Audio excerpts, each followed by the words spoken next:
সুতোপার কালকের ভিডিওটার সাথে আমি একদম সম্পূর্ণ একমত, পুরোপুরিভাবে একমত। সুতোপার কালকের যে লাস্ট ভিডিওটা রাত্রের দিকে যেটা করেছিল, তো সেই ভিডিওটার সাথে আমি সম্পূর্ণ সহমত।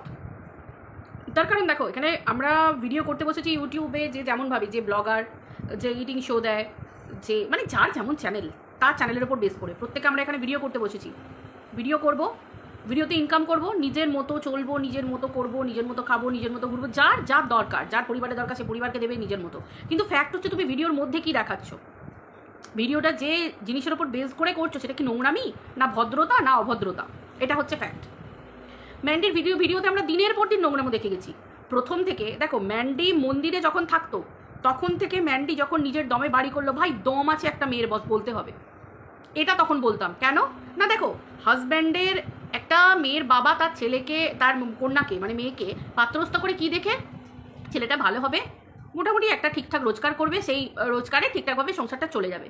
কিন্তু ম্যান্ডির মাধ্যমে আমরা শুনেছি যে, এটাও দেখেছি যে স্যান্ডির রোজগার কিন্তু প্রথম থেকে খুব কম। আমি ভিডিওর বেসিসে বলছি, কোনো আশেপাশের ঘটনা কথা কিচ্ছু না, একদম ম্যান্ডির ডে 1 থেকে ভিডিওতে বলছি। আমরা দেখতাম কিভাবে কি কষ্টের মধ্যে দিয়ে ম্যান্ডি মন্দিরে সংসারটা পেতেছিল। ভাই যে করেছে তাকে তো বলতে হবে। আসলে ম্যান্ডির জীবনটা কি জানো, এক বালতি দুধে এক ফোঁটা গোচনা, হ্যাঁ গোমূত্র, গোটা দুধটাই নোংরা। ফ্যাক্ট হচ্ছে সেটা। দুধটার আর কোনো দাম লইল? এক বালতি দুধের কত দাম জানি তো আমরা, এক পো দুধের কী হারে দাম, সেই জায়গায় এক বালতি ভর্তি দুধ, তার মধ্যে এক ফোঁটা গোচনা ফেলে দিয়েছে আমাদের ম্যান্ডি রানী। আজকে ম্যান্ডির নিজের দোষে দোষী, ম্যান্ডির লোভ ম্যান্ডিকে সামলাতে পারেনি, ম্যান্ডি ওপরে উঠে গেল, কিন্তু ম্যান্ডি নিজের সেই যে সরলতা, নিজের সেই যে আলু থালু ভাব, নিজের সেই যে একটা পরিপাটি করে সংসার গোছানো মনোভাবটাকে ছেড়ে দিল।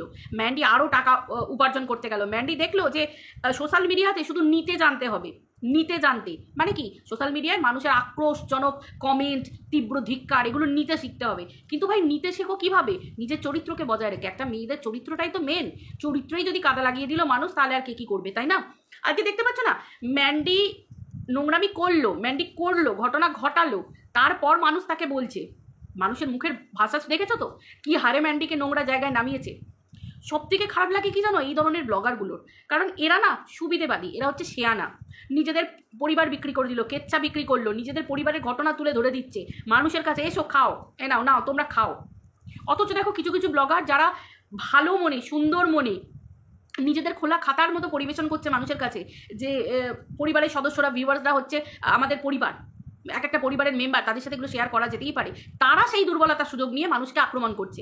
অথচ এই ধরনের নোংরা মানসিকতার মানুষগুলো দেখো দিনের পর দিন প্যাচ খেলে যাচ্ছে। কেন বলবো না, কেন বলবো না নোংরা মানসিকতার মানুষ? কারণ ইউটিউবে, সোশ্যাল মিডিয়াতে নিজের সন্তান স্বামী থাকা সত্ত্বেও নিজের চরিত্রকে একবারে খোলা খাতার মতো বিক্রি করা, এটা তো খুব খারাপ জিনিস, এটা তো খারাপ জিনিস। এবং সকলে মিলে এবং হায়ার করে, মানুষকে ডেকে, মানুষকে হায়ার করে, আজকে আমার ঘটনা, আমার জীবনের ঘটনা আমি যদি কাউকে না বলি, কারণ মারফতে আমি যদি সোশ্যাল মিডিয়ায় বিক্রি না করি, নিজেকে যদি আমি এরকম খারাপভাবে না প্রেজেন্ট করি, মানুষ জানতে পারবে যে আমার ভিতরে কি চলছে কি না চলছে। এই জায়গাটাতেই হচ্ছে মানুষের প্রবলেম, যে মানুষ আজকাল নিজেকে বিক্রি করে খেতেও দুবার ভাবছে না। টাকা মানুষের কাছে এতটাই ফ্যাক্ট। ওই যে প্রথমে আমি বললাম যে কিভাবে খাবে সেটা তোমার নিজের কাছে ব্যাপার। তুমি নিজেকে বিক্রি করে খাবে, কি তুমি লিমিট বজায় রেখে নিজের ভদ্রতা মেনটেন করে, নিজের পারিবারিক শিক্ষা মেনটেন করে তুমি ভিডিও করে খাবে, সেটা তোমার ব্যাপার, সেটা তোমার একান্তই নিজস্ব ব্যক্তিগত ব্যাপার, একান্তই ব্যক্তিগত ব্যাপার। আজকে তুমি দেখো না, স্যান্ডিকে দেখো, আজকে কন্ট্রোভার্সি ক্রিয়েটাররা ব্লগারদের নিয়ে বা বিভিন্ন মানুষদের মানে বিভিন্ন চ্যানেলগুলোকে নিয়ে সমালোচনা করে, তাদের কিন্তু কাজ ওটাই। ইউটিউব কিন্তু তাদের সেই দায়রাটা দিয়েছে যে তোমরা সমালোচনা করো। কিন্তু ভাই তুমি নিজে ক্রিটিসিজম নেবার মতো কাজ করছো, তাহলে তুমি ক্রিটিসিজম নিতে পারছো না কেন? তুমি ক্রিটিসাইজ হবার মতো কাজ করছো, তাহলে তোমাকে ক্রিটিসিজম নিতে হবে। যারা করছে না তাদেরকে মানুষ ছেড়ে কথা বলছে না, তাহলে তুমি করছো, নোংরামি দেখাচ্ছ, মানুষ চোখ বন্ধ করে তোমার নোংরামিটা দেখবে। অবশ্যই ভাষাকে সংযত করে, অবশ্যই সমালোচনাটা একটা দায়রার মধ্যে থাকে, ভাষার বাইরে যাওয়া যায় না। কিন্তু যারা গালাগালি দিচ্ছে, যারা নোংরামি করছে, পরক্ষণে ব্লগাররা তাদের হাত ধরছে। কেন ধরছে না, নিজেদের চ্যানেলকে গ্রো করতে হবে, কারণ তাদের চ্যানেলে কন্ট্রোভার্সি ছোঁয়া লেগে গেছে। আজকে ম্যান্ডির চ্যানেলে, একটা ব্লগিং চ্যানেল, বারবার কন্ট্রোভার্সি টাইটেল দিতে হয়, থাম্বনেল দিতে হয়। কেন হয় জানো? কারণ এর ব্লগিংয়ের কোনো ভাষি নেই, কারণ এর ব্লগিং পুরো ধূস গেছে। যখন থেকে নিজের প্রেম জীবন শেয়ার করেছে মানুষের সাথে, কলঙ্ক লেগে গেছে গায়ে, তারপর থেকেই ব্যাস এর নর্মাল টাইটেল দিলে, ব্লগিং টাইটেল দিলে এর জীবনেও ভিউজ হবে না। একে এই নিজের চরিত্র, নিজের বরের চরিত্র, নিজের সংসারের ঘটনা, নিজের এই সেই এইসব না দিয়ে চলবে না। এই মারকাট হচ্ছে, এই ছাড়াছাড়ি হচ্ছে, এই ধরাধরি হচ্ছে, এই প্রেমে পড়লো, এই হলো, মানে এই জনিত ঘটনা না দিলে ম্যান্ডির জীবনটা কিছুদিন আগে একটা পিরিয়ড 1 মাস বা 2 মাসের মধ্যে 3 মাসের মধ্যে যে পিরিয়ডটা চলেছে, সেই পিরিয়ডের মধ্যে এটা কি করেনি বলো, কি করেনি? আমরা জানি মা বাবা হচ্ছে গুরুজন, ভগবানের পর মা বাবা। মা বাবা যাই করুক না কেন, মা বাবার জীবনে যাই ঘটে থাকুক, সন্তান হয়ে আমার কোনো মানে আমরা পারবো যে মা বাবার দোষ গুণ ধরে মা বাবাকে তুলে কথা বলতে? কিন্তু এরা মাকে বিক্রি করেছে, বাবাকে বিক্রি করেছে, এরা পরিবারের প্রত্যেকটা মানুষকে বিক্রি করেছে। কারণ এরা জানে জীবনের মানেই হচ্ছে বিক্রি করা, যত বিক্রি করবে তত আমাদের টাকা রোজগার হবে। আজকাল তো এইগুলোতেই ছেয়ে গেছে। আজকে টিনার জীবনটা দেখো, টিনা কিন্তু বিক্রি করতে বসেনি, টিনার কিন্তু বিক্রি করার মোটিভ ছিল না, আজও টিনার নেই। যার জন্য টিনা ওই একই কথা মানুষ লিখে যাচ্ছে তার কমেন্টে যে বোরিং ভিডিও। কারণ কেন, সে তো হাজার কিছুর পরে তার পরিবারের ঘটনাই দিচ্ছে, খাচ্ছে দাচ্ছে ফিরছে আনন্দ করছে, নিজের ঘরে নিয়েই থাকছে, তাতেও মানুষ 12 ড্যাশ বলতে ছাড়ছে না। আর যে বা যারা নিজেদের লাইফকে দেখাচ্ছে যে আমরা নোংরামি করছি, অন্য পুরুষের সঙ্গে থাকছি স্বামী সত্ত্বেও, তাদেরকে মানুষ মাথায় তুলে নাচছে। আসলে কি জানো, আমাদের সমাজ এখন ওই জায়গাতেই পড়ে আছে। স্বামী হচ্ছে জীবনে এমন একটা ফ্যাক্টর যে কোনো মানে অসভ্য, মানে চরিত্রহীন, খারাপ নোংরা কাজ করা যা কিছু মহিলাকে যদি একবার স্বামী তুলে নেয়, তার 7 খুন মাপ 10 খুন মাপ। একবারে সার্ফ সোডা দিয়ে কাঁচা, লেমন সোডা দিয়ে কাঁচা ধোয়া, একবারে তুলসী পাতা যাকে বলে, সেটা হচ্ছে ঘটনা। কিন্তু কি জানো, একটা মানুষের যদি আত্মসম্মান থাকে, একটা মানুষের যদি নিজের বোধ বুদ্ধি থাকে, আসলে ব্যাপারটা কি হয়, ব্যাপারটা হচ্ছে এই জায়গাতেই যে মানুষের রোজগারটা হচ্ছে ফ্যাক্ট। মানুষকে রোজগার করতে হয়, একটা নারীরও কোয়ালিটি থাকতে হয়, একটা পুরুষেরও কোয়ালিটি থাকতে হয়। আমি বলবো না যে পুরুষরা শুধু রোজগার করবে, নারীদের কোনো দায়িত্ব নেই, কারণ যুগ পাল্টেছে। নারীদেরকেও সমান তালে চলতে হবে। আমরা ছেলে মেয়েদেরকে শিক্ষা দিই না, যাদের কন্যা সন্তান তারা শিক্ষা দেয় না নাকি? কন্যা সন্তান আজকাল বসে আছে বাড়িতে, তারাও সব করছে নিজেদের ইচ্ছা মতো, একটা ফিক্স টাইমে গিয়ে তারপর বিয়ের কথা ভাবছে, নিজেদের লাইফটাকে নিজেরা এনজয় করে নিচ্ছে, চাকরি বাকরি যার যা শখ পূরণ করে নিচ্ছে, বিয়ের পরও তারা চাকরি করছে। তো এই ঘটনাগুলো প্রত্যেকটা মানুষের মধ্যে দরকার। একটা পরিবারে ফিক্স একটা পুরুষকে রোজকেরে হতে হয়, সে মাস গেলে কত টাকা ইনকাম করে ফ্যাক্ট না, ফ্যাক্ট হচ্ছে একটা রোজকেরে ব্যাপার একটা থাকতে হয়। আর যখন একটা স্বামীর থেকে একটা স্ত্রীর রোজগার বেড়ে যায় না, তখন দেখবে সেই সংসারে ফিকশন লাগবেই, ঘটনা ঘটবেই। আর তারপর তো ছেড়ে দাও এইরকম ধরনের ঘটনা, সে তো হবেই। আজকে আমরা ম্যান্ডি নিয়ে এত খারাপ কথা কার মুখ থেকে শুনেছি? আমরা না হয় চোখে দেখতে পেয়েছি ম্যান্ডি যে পুরুষটার সাথে বলেছে সেই পুরুষের ঘটনা, কিন্তু ম্যান্ডির হাজব্যান্ড আরও কিছু পুরুষের কথা বলেছে যে ম্যান্ডি আরও কিছু সম্পর্কে লিপ্ত ছিল। এই যে ঘটনাগুলো আমরা জানলাম কোথা থেকে? কারণ এরা এদের পরিবারের কেচ্ছা আমাদের সামনে তুলে ধরেছে, তাই তো? আবারও আমি বলছি যে একটা মানুষকে বলতে গেলে একটা দায়রার মধ্যে থেকে বলতে হয়। গালাগালি নোংরা কথা ছাড়া, এই যে আমি কথা বলছি, একটা মেয়েকে অপমান করার জন্য যথেষ্ট, কারণ সে কোনো সম্মানজনক কাজ করেনি। আজকে সোশ্যাল মিডিয়ায় এরা ব্লগার, নামের ব্লগার, চুলের ব্লগার, খুব ধ্রুব সত্যি কথা, চুলের ব্লগার। কেন, কিসের জন্য না? আজকে পর্যন্ত সোশ্যাল মিডিয়াতে এখনো পর্যন্ত থাম্বনেল দিচ্ছে, টাইটেল দিচ্ছে, বরের সাথে শোয়ার, যেগুলো আমাদের সমাজে যে জায়গাগুলো 4 দেয়ালের বন্ধ ঘরের মধ্যে কথাবার্তাগুলো আলোচনা করা হয়, সেগুলো খোলা খাতার মতো ব্লগের মধ্যে মানুষ কমেন্ট করতে বলছে, হ্যাঁ গো, তোমাদের লজ্জা নেই, তোমাদের ঘেন্না নেই? একটা পুরুষ কখনো সোশ্যাল মিডিয়ায় এসে দাঁড়িয়ে বলতে পারে? একটা স্ত্রী না হয় তবু নির্লজ্জ হতে পারে, কিন্তু একটা পুরুষ মানুষ, তার তো একটা পার্সোনালিটি থাকে, সে সোশ্যাল মিডিয়ায় এসে বলবে যে তারা কবে শারীরিক সম্পর্কে লিপ্ত হয়, কোন ডেটে হয়, কিভাবে হয়, সেগুলো এক্সপ্লেন করতে বসবে? একটা পুরুষের তো পার্সোনালিটি বলে একটা কথা থাকবে। একটা পুরুষ মানুষ, আমরা জানি তো পুরুষ মানুষ মানে কাকে দিয়ে আমরা প্রথম বিচার করি? বাবা। আমাদের বাবা মানুষটা পার্সোনালিটি কীরকম হয়? মহিলাদের কথার মধ্যে জড়ায় নাকি অত ন্যাকামো করে নাকি এই করে? আসলে আজকাল ব্লগিংয়ের জন্য না মানুষ এতটা নিচে নেমে গেছে, যারা নিজেদের লাইফটা কীরকম নোংরাভাবে প্রেজেন্ট করতে পারে তাদের কাছ থেকে আমরা কী আশা করতে পারি? এর থেকে বেশি আশা করতে পারি? প্রত্যেকটা মুহূর্তে কন্ট্রোভার্সি ছুড়ে দেয়, কিন্তু আমরা যদি এইসব পাবলিকদেরকে ইগনোর করি না, সুতপা ঠিক বলেছে, আমরা কন্ট্রোভার্সি ক্রিয়েটার, আমাদের যখন প্রয়োজন পড়বে তখন বলবো, আদারওয়াইজ বলবো না। সমালোচনা যদি চাই একে নিয়ে করব, আমরা করব, আর যদি বলি করব না তো করব না, হাজার কন্টেন্ট ছুঁড়ে মারলেও করব না। সমালোচনা যদি বন্ধ হয়ে যায় না, ম্যান্ডির চ্যানেলটা ধ্বংস হয়ে যাবে। কারণ ম্যান্ডির চ্যানেল কন্ট্রোভার্সি ছাড়া কিচ্ছু নেই, আগে ছিল, কোশমিন কালে ছিল ব্লগিং চ্যানেল, যখন ওই 1 বালতি দুধে 1 ফোঁটা চনা, একটা কন্ট্রোভার্সি, একটা ব্লগার হয়ে কি করেছে? ড্রিঙ্ক করেছে, লাইভে বসে ড্রিঙ্ক করেছে, একটা মহিলা হয়ে, একটা মা হয়ে, একটা নারী হয়ে, একটা স্ত্রী হয়ে ড্রিঙ্ক করেছে, দিনের পর দিন নোংরামো ছড়িয়ে দিয়েছে, সিঁদুর মুছছে, সিঁদুর পড়ছে, সিঁদুরটাকে নিয়ে বিয়ের মতো একটা পবিত্র সম্পর্ক নিয়ে খেলা করেছে, তাই না? আজকে কত মানুষ ইন্সপায়ার হয়েছে তাকে দেখে, ইন্সপায়ার হয়ে তারাও চ্যানেল খুলে তাদের বউকে বিক্রি করা শুরু করেছে। সিরিয়াসলি ইন্সপিরেশন বটে, ইন্সপিরেশন পাওয়ার বটে। সিরিয়াসলি ইন্সপায়ার্ড হওয়ার জন্য না পাওয়ার লাগে ভাই, নেক্সট লেভেলে, সেই লেভেলের পাওয়ার। আবার একজন মানে বিয়ে করে নিয়েছে, পুরো তার মধ্যে থেকে পুরো ব্যাপারটাকে শোক করে নিয়েছে, নিজের মধ্যে ঢুকিয়ে নিয়েছে। তোমরা সবাই জানো তার ফল হচ্ছে টিনা ভোগ করছে। এই ধরনের মানুষ, এরা মানুষের পর্যায়ে পড়ে তোমাদের মনে হয়?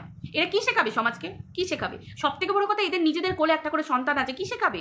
কি শেখাবে বলতে পারো? কি আছে?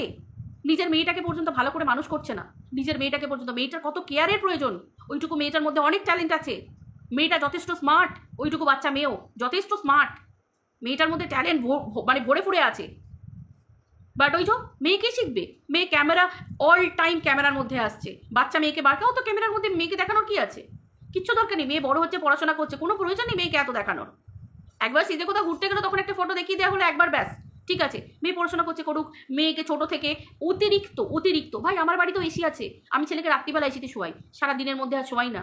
কেন? তাকে গরম সহ্য করতে হবে, স্কুলে যাচ্ছে গরম, আর 5টা মানুষের মতো, গাড়ি থাকলেও গাড়ি ইউজ করাই না, টোটোতে করে যায়, টোটোতে করে আসে, বাইরের গরম লাগতে শেখাতে হবে, খেলাতে হবে, ধুলাতে হবে, সব কিছু করতে হবে। কেন?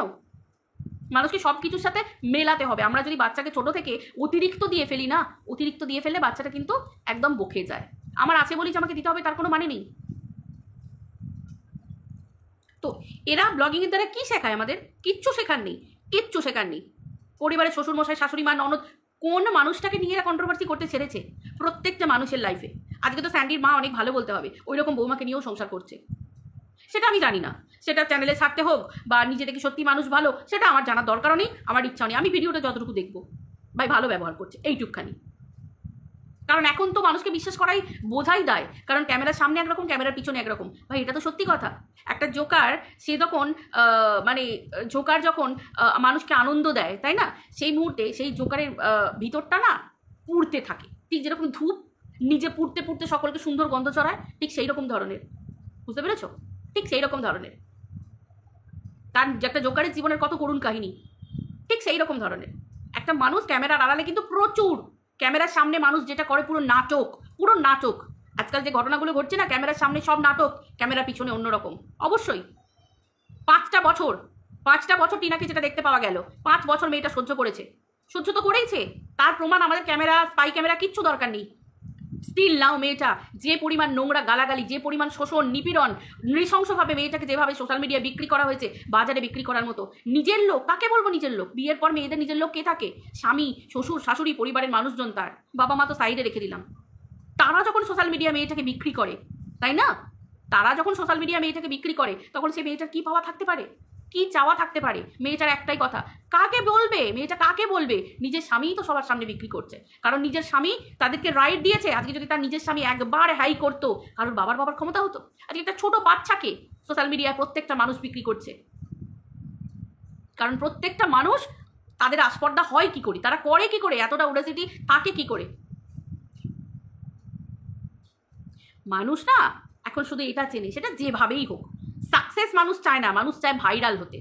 সাকসেস আর ভাইরাল দুটোর মধ্যে ফারাক আছে, বুঝলে তো? আগে জানতাম ভাইরাল হওয়া মানে বিরাট ব্যাপার, না গো। সাকসেস হওয়া আর ভাইরাল দুটো সম্পূর্ণ আলাদা কথা। অনেক বড় বড় সুন্দর সুন্দর টিপটপ চ্যানেল আছে, তারা সাকসেস হচ্ছে, যাদের মিলিয়ন হচ্ছে, অনেকে সাকসেস হচ্ছে, আবার তার মাঝেই কিছু মিলিয়ন হচ্ছে কিন্তু তারা নোংরামিভাবে ভাইরাল হচ্ছে। ঠিক এরাও তাদের জলজান্ত উদাহরণ। একটা পুরুষ মানুষ, তার নিজের একটা পার্সোনালিটি থাকবে, একটা অস্তিত্ব থাকবে, একটা ব্লগিং চ্যানেল, সাদামাটা সিম্পল ব্লগ দেবে, হাজার মেয়েদের মধ্যে ভুল খারাপ কথা হবে, মেয়েদের তোমার বইয়ের সাথে অন্য কোনো কন্ট্রোভার্সি ক্রিয়েটারের লড়াই হচ্ছে, ঠিক আছে, মেনে নেওয়া যায়, একটা মেয়ের সঙ্গে একটা মেয়ের মেনে নেওয়া যায়। একটা পুরুষ মানুষ যখন সেই পর্যায়ে এসে রোস্টিং করতে বসে, সেটা কিন্তু চোখে লাগা, দৃষ্টিকটু। তখন কি মনে হয় যে আজকে কিছু মানুষ যারা সুতপাকে পছন্দ করে না, তারা হয়তো অনেক কিছু কথা বলবে, কিন্তু আমরা তো সবাই জানি, বা যারা হয়তো ওই দিদিটার নামটা আমি ভুলে যাই বারবার, যাই হোক, ওই গিন্নি বলে চ্যানেলটা কি যেন, নামটাও ভুলে গেলাম, বাট এবার ওই দিদিটা কত সুন্দর কন্ট্রোভার্সি করে। তো সেই ক্ষেত্রে এই যে একটা পুরুষ মানুষের এই জায়গার মধ্যে ঢুকে পড়া, কারণ এগুলো কিন্তু একটা পুরুষ মানুষের কাজ না, এটা মানাই না। আজকে আমাদের বাবারা, আমাদের হাজব্যান্ডরা যদি মেয়েদের কথার মধ্যে কথায় কথায় ঢুকে পড়ে, বা মেয়ে মহলে ধর একটা আলোচনা হচ্ছে, মেয়ে মহলে একটা ঝগড়াঝাটি হচ্ছে, সেখানে আমার হাজব্যান্ড ঢুকে পড়লো, বা আমার শ্বশুর মশাই বা আমার বাবা ঢুকে পড়লো, একটা কিরকম দৃষ্টিকটু লাগবে না? কারণ এটা মেয়েদের মহল। ঠিক সেই রকম জায়গাতে যদি একটা পুরুষ মানুষ ঢুকে পড়ে, তখন তার অস্তিত্বটা আস্তে আস্তে হারাতে থাকে। এইভাবে নিজেদের অস্তিত্ব নিজেরা হারাচ্ছে, আর কিছুই না। একটা পুরুষ মানুষ স্তম্ভের মতো থাকবে তার পরিবারের কাছে, সেই থেকে পরিবারের ইচ্ছা বিক্রি করতে বসেছে, গোটা পরিবার সায় দিচ্ছে, কেন না? টাকা আসছে ভাই, টাকা টাকা।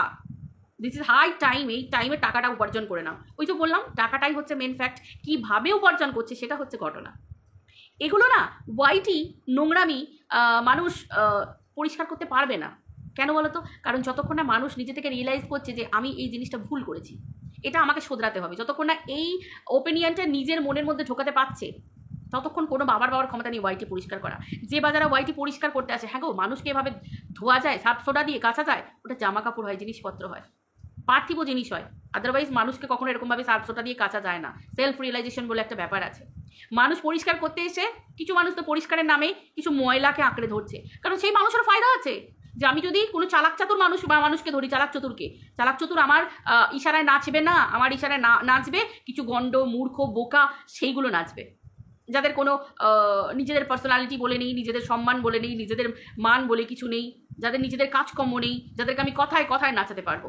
আজকে এই জায়গাটাতেই মানুষের প্রবলেম। মানুষ নিজের অস্তিত্ব হারাচ্ছে, মানুষ পুতুল নাচের মতো নাচছে কারুর না কারুর কথায়। কেন? আমার চ্যানেল, আমার ভিডিও, আমার কথা, আমার গলা, আমি দেখবো, শুনবো, সবার বলবো নিজের। এটাই তো ফ্যাক্ট হওয়া উচিত। কন্ট্রোভার্সি জোন কেন? প্রত্যেকটা যার যা চ্যানেলে। আর সব থেকে বড় কথা কি জানো, যে বা যারা আমরা চোখের সামনে দেখতে পাচ্ছি যে তারা নিজেদেরকে মানে সেরা করতে চাইছে বা নিজেরা অ্যাটেনশন পেতে চাইছে, ভাই অ্যাটেনশন দেওয়া বন্ধ করো। অ্যাটেনশন দেওয়া বন্ধ করলে দেখবে নিজেরা এমনি চুপ হয়ে যাবে। আমরা অ্যাটেনশন দিই বলে কিছু মানুষ অ্যাটেনশন নিতে পারে। অ্যাটেনশন দেওয়া বন্ধ করে দাও, পুরোপুরি অ্যাটেনশন দেওয়া বন্ধ করে দাও, দেখবে চিরবির করবে, মানুষ নিজের অস্তিত্ব হারিয়ে ফেলবে। কারণ এরা আসে কিছু মানুষের কাঁধে ভর করে নিজেদের মুখকে প্রচার করার জন্য। এই জিনিসটা বন্ধ করে দাও, দেখো সব ক্লিয়ার হয়ে যাবে, একদম চুপচাপ হয়ে যাবে। ভাই আমরা তো কন্ট্রোভার্সি ক্রিয়েটার, সব পারি। ইচ্ছা করলে একে নিয়ে সমালোচনা করবো, না হলে আজকে একে নিয়ে কোনো কথা বলবো না, তো বলবো না। একে আমি কোনোদিন টপিকে রাখবো না। এই জিনিসটা মানুষকে আনতে হবে। আমরা কাউকে না কাউকে অতিরিক্ত প্রায়োরিটি দিয়ে ফেলছি বলেই কিন্তু সে ভাইরাল হচ্ছে। সাকসেস না, ভাইরাল হচ্ছে। বাট তাকে ভাইরালই বা হতে দেবো কেন? কারণ সেটা তো আমাদের হাত ধরে হচ্ছে ভাইরালটা। আমরা যত কন্ট্রোভার্সি করছি, যত সমালোচনা করছি, তাকে নিয়ে করছি, তার ঘটনা তত বাড়ছে। এই যে ম্যান্ডি ট্যান্ডি হ্যানা ত্যানা এদেরকে নিয়ে আমরা বলছি বলেই এদের কদর হচ্ছে। আজকে যদি আমরা একদল অন্তত চুপ করে যাই, বন্ধ হয়ে যাবে। পজিটিভের থেকে না নেগেটিভের পাওয়ার সব থেকে বেশি। পজিটিভের থেকে নেগেটিভের পাওয়ার সব থেকে বেশি। এটা কিন্তু খুব ধ্রুব সত্যি কথা। সেটা এদিকের পজিটিভ হোক, এদিকের নেগেটিভ হোক, আর এদিকের নেগেটিভ হোক, এদিকের পজিটিভ হোক। বুঝতে পারলে তো?